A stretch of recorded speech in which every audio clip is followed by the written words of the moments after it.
Hello everyone, I am Anisha. Welcome to Upward Study. देखिए, ये वाला जो आपका टॉपिक है ये बहुत ज़्यादा इम्पॉर्टेंट है। सबसे ज़्यादा इम्पॉर्टेंस इसकी रहेगी जो बच्चे HPAS की तैयारी कर रहे हैं, यानी हिमाचल पब्लिक सर्विस की जो तैयारी कर रहे हैं उनके लिए, प्लस जो NT की तैयारी कर रहे हैं उनके लिए भी बहुत ज़्यादा इंपॉर्टेंट रहने वाला है। और बाकी UPSC पॉइंट ऑफ व्यू से भी ये काफ़ी ज़्यादा इंपॉर्टेंट आर्टिकल है, तो इसको हम डिटेल में पढ़ेंगे। तो बेसिकली एप्पल फार्मर्स के लिए रिसेंटली अभी क्राइसिस आ गए हैं गवर्नमेंट की एक स्कीम के तहत। तो इसमें जो है वो हिमाचल प्रदेश में काफ़ी ज़्यादा प्रोटेस्ट जो है वो चल पड़े हैं। क्यों? क्योंकि यहाँ पर GST को इंक्रीज़ कर दिया गया है कार्टून्स के ऊपर। तो हमें बेसिकली बात करेंगे कि इसके रिगार्डिंग की क्या क्या चीज़ें आपकी है। तो आप सब जानते हैं कि हिमाचल में बहुत ज़्यादा जो है वो सेब उगाए जाते हैं। तो यहाँ पर बेसिकली एजिटेशन क्यों आई है? क्योंकि कार्टन्स के ऊपर यहाँ पर गवर्नमेंट ने GST को बढ़ा दिया है। थोड़ा सा हम हिस्ट्री देखते हैं हिमाचल की कि बेसिकली यहाँ पर है क्या। तो आप देख सकते हैं कि कुछ डिकेड से बहुत ज़्यादा डेवलपमेंट जो है वो हमें यहाँ पर देखने को मिला है। 1970 से 80 तक की अगर हम बात करें तो बहुत ज़्यादा एप्पल प्रोडक्शन को सपोर्ट किया गया हिमाचल प्रदेश में। काफ़ी ज़्यादा नर्सरीज़ को सेटअप किया गया, ठीक है। फार्मर्स को लार्ज स्केल पर इनके प्लांट्स दिए गए और यहाँ पर इनको ट्रांसपोर्टेशन के लिए सब्सिडी भी दी गई, यानी कार्टन्स के ऊपर जो है वो सब्सिडी दी गई और काफ़ी ज़्यादा कंसेशंस दिए गए इन्हें, और काफ़ी ज़्यादा मतलब मॉनेटरी हेल्प भी की गई। जो पुअर फार्मर्स हैं या दलित्स हैं उनको जो है वो काफ़ी ज़्यादा हेल्प किया गया। यानी कि हमें यहाँ पर दिखा कि सरकार किस तरह से सेब की प्रोडक्शन को बढ़ाना चाहती है। अब यहाँ पर क्या मुद्दा निकल के आ गया है? बेसिकली ये होते हैं आपके कार्टन, जिन्हें हम लोकल लैंग्वेज में बोलते हैं सेब की पेटी। तो ये जो सेब की पेटी है या फिर जो कार्टन्स हैं इनके ऊपर लगा दिया गया है GST। अब GST लगने की वजह से ये जो पैकिंग है ये हो गई है कॉस्टली। अब कॉस्ट होने की वजह से यहाँ पर जो मिडलमैन का रोल है वो यहाँ पर आ जाता है। बेसिकली जो हिमाचल का एप्पल को प्रोड्यूस करने वाला एक नॉर्मल सा फार्मर था, अब वो फार्मर खुद जो है वो सेब की पेटियाँ नहीं बेच पाएगा, यानी कि उसे यहाँ पर ये जो है वो कॉस्टली पड़ेगा। उस वजह से जो वो सेब बेचेगा वो हो जाएगा कॉस्टली, यानी वो भी ज़्यादा महंगा आपको मिल सकता है। तो बेसिकली ये क्या करेगा, ये डायरेक्ट जो है वो बिग प्लेयर्स को यहाँ पर अपने एप्पल को बेच देगा बिना ही पैकिंग के, और फिर वो जाकर के मार्केट में उसे बेचेंगे। इससे जो है वो बहुत सी इम्प्लीकेशंस जो है वो आ सकती हैं। बेसिकली यहाँ पर जो है वो फार्मर प्रोटेस्ट कर रहे हैं कि हमें जो है वो मिडल मैन के उसमें जो है वो आपने फंसा दिया कहीं ना कहीं, कि हमें खुद जाकर के जो है वो होलसेल में पहले ये बेचना पड़ेगा, फिर वो जाकर के डायरेक्ट लोगों को देंगे। अब ये वाला जो सिस्टम था इससे यहाँ के लोगों को सेब जो है वो थोड़े सस्ते में मिल जाया करते थे, पर अब जो है वो ऐसा होगा नहीं। तो ये पूरा का पूरा इशू है, इसको हम डिटेल में जान लेते हैं। बेसिकली जो हिमाचल में यहाँ पर बड़े ज़्यादा लैंड रिफॉर्म्स भी किए गए थे, इनको भी इम्प्लीमेंट किया गया था। तो यहाँ पर कोई भी व्यक्ति ऐसा नहीं था जो कि लैंडलेस हो। तो बेसिकली इस तरह के जो है वो यहाँ पर रिफॉर्म्स उस समय लाए गए थे, ठीक है। तो काफ़ी ज़्यादा ज़मीनों का जो डिस्ट्रीब्यूशन में हुआ था यहाँ पर, गरीबों में भी और अमीरों में भी, तो वो सब चीज़ें जो है वो निकल के आई थी। तो बोल रहे हैं कि even before statehood was granted the land was distributed through nautor. तो नॉर्थऑर क्या होता है? ब्रेकिंग न्यू लैंड, यानी कि सिर्फ एक ही, ऐसा नहीं होगा कि सिर्फ अमीर लोगों के पास में लैंड होगा, गरीबों तक भी लैंड को जो है वो पहुँचाया गया था, कि जो लैंडलेस थे उन्हें भी लैंड दिया गया था, क्योंकि ये सब चीज़ें जो है वो यहाँ पर बहुत ज़्यादा ज़रूरी भी थी।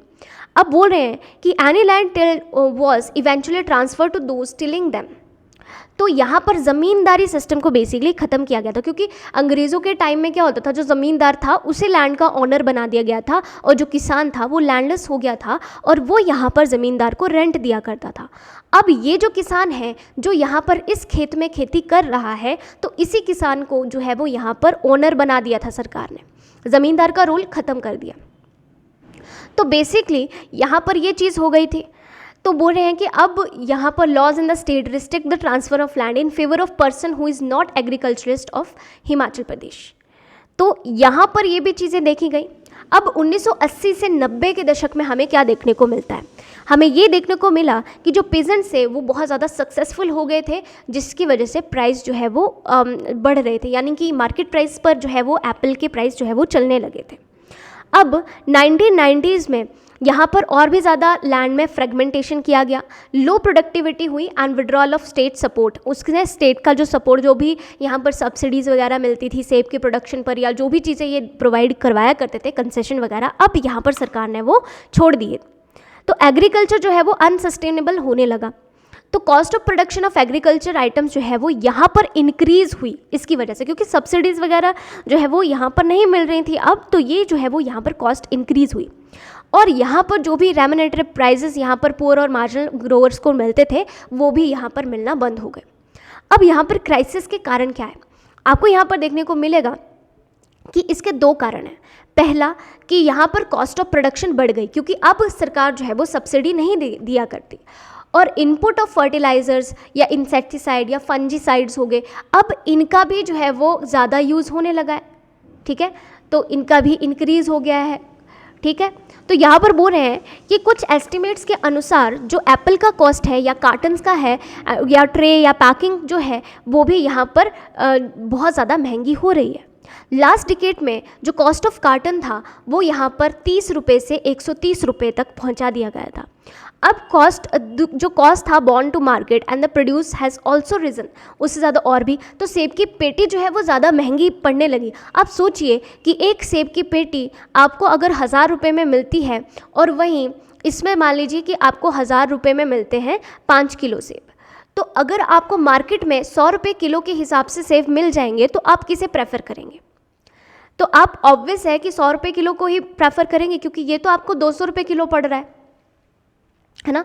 तो वो सब चीज़ें यहाँ पर निकल के आती है कि यहाँ पर कार्टन्स का जो प्राइस है वो बढ़ जाता है। तो इससे अल्टीमेटली नुकसान किसका है? ये छोटे स्केल के फार्मर्स का नुकसान है, क्योंकि वही फार्मर इसको पैक करके बेचा करते थे, अब इन्हें होलसेल में इसे मार्केट में देना होगा और होलसेलर्स अपनी मर्जी से जितना मर्जी इनको प्राइस लगा सकते हैं, क्योंकि यहाँ पर हिमाचल में MSP भी डिसाइडेड नहीं है एप्पल के ऊपर। JNK की तरह यहाँ पर ये चीज़ जो है वो नहीं की गई। तो बोले कि सेकेंड एंड इमीडिएट ट्रिगर यहाँ पर देखने को मिलता है कि जो एजिटेशन है और भी ज़्यादा इंक्रीज़ हो जाती है जब GST जो कार्टन्स के ऊपर 12 से 18% तक लगाया जाता है।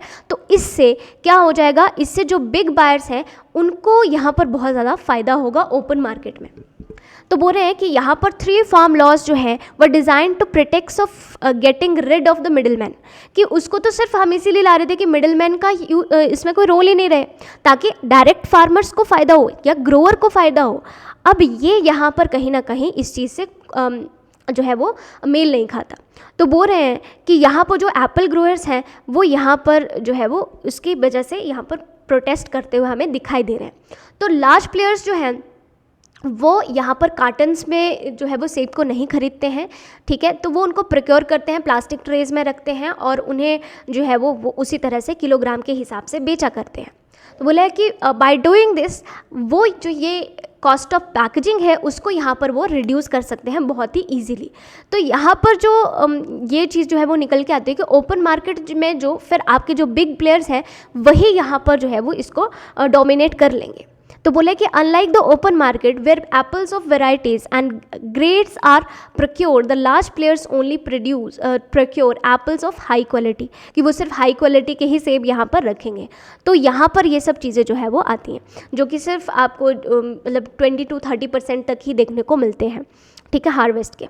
तो ये चीज़ यहाँ पर निकल के आ रही है। तो बोल रहे हैं कि soon as the big players declare their procurement rates, अब देखिए वो अपने प्रोक्योरमेंट रेट्स खुद डिसाइड करेंगे, क्योंकि सरकार ने तो कोई MSP डिसाइड नहीं किया। तो यहाँ पर फार्मर से वो जितना सस्ता होगा ले सकते हैं, यानी खुद वो अपने हिसाब से चीज़ों को देख सकते हैं। तो अल्टीमेटली किसान का जो है वो लॉस हो रहा है। तो ये चीज़ बोली जा रही है कि बोल रहे हैं कि जो भी market bring a sustainable fall in the procurement of prices across the market even through don't procure and 5 to 7% of the total produce, ये निकल के आता है। तो जम्मू कश्मीर में यहाँ पर जो है वो मिनिमम रेट जो है वो बताया गया है प्रोक्योरमेंट का, हिमाचल प्रदेश में ऐसा कुछ नहीं है। तो मेन रीज़न ऑफ प्रॉब्लम यहाँ पर ये निकल करके आता है। तो गवर्नमेंट यहाँ पर कोई भी ऐसा लॉ बना नहीं रही है, गवर्नमेंट का इसमें कोई भी इंटरेस्ट लग नहीं रहा। तो ये जो है वो मेन प्रॉब्लम यहाँ पर निकल के आ रही है फार्मर के लिए, तो जिसके कारण जो है वो प्रोटेस्ट किया जा रहा है। हमें एक रेगुलेटर की इस समय में बहुत ज़्यादा ज़रूरत पड़ रही है। अगर आप यहाँ पर देखिए कि जो भी गवर्नमेंट है वो हमें यहाँ पर देखने को मिल रहा है कि वो कहीं ना कहीं बिग बायर्स के अंडर इन्फ्लुएंस में जो है वो आ रही है, यानी कि उनके हिसाब से चीज़ों को करने जा रही है। तो यहाँ पर जो है वो कहीं ना कहीं इनके हाथ में पूरी की पूरी मार्केट चली जाएगी और यही मार्केट प्लेयर्स जो है वो इसके बन जाएंगे।